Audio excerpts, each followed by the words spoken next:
My name is Phillip Jorgensen. I'm 44 years old, and I want to give you a brief testimony of my coming to Christ. So I grew up in a Christian home, and I believed that I had become a Christian as a child.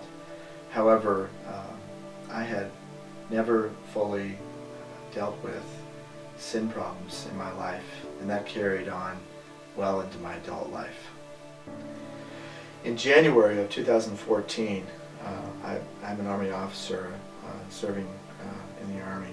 I was deployed to Afghanistan, and in February 2014 I had to make some very, very painful confessions to my wife about sin in my life that had been plaguing me since I was a child, that I continued in all the way through my married life.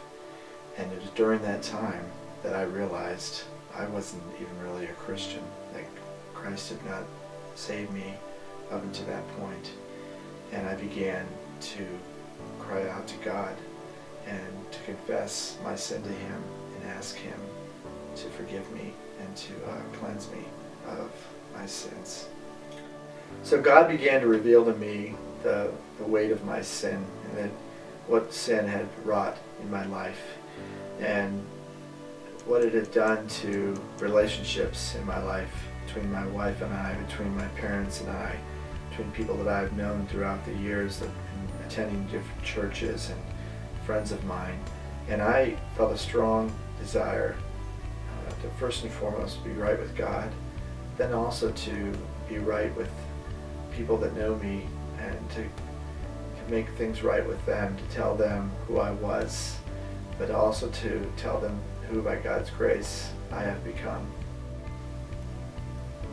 So God was showing me in His Word, verses that I had been familiar with, but just really, He was really applying them to me, and how much they applied to me in my certain situation that I found myself in. In Matthew 5, where it starts there in 27, you have heard that it was said of those of old, you shall not commit adultery. But I say to you that whoever looks at a woman to lust for her has already committed adultery with her in his heart. If your right eye causes you to sin, pluck it out and cast it out from you, for it is more profitable for you that one of your members perish than for your whole body to be cast into hell. And if your right hand causes you to sin, cut it off and cast it from you, for it is more profitable for you that one of your members perish than for your whole body to be cast into hell. And I just realized just how radical Christ would have us deal with our sin, how important it is, how awful our sin is in light of a holy God, and how important it is for us to rid ourselves of that.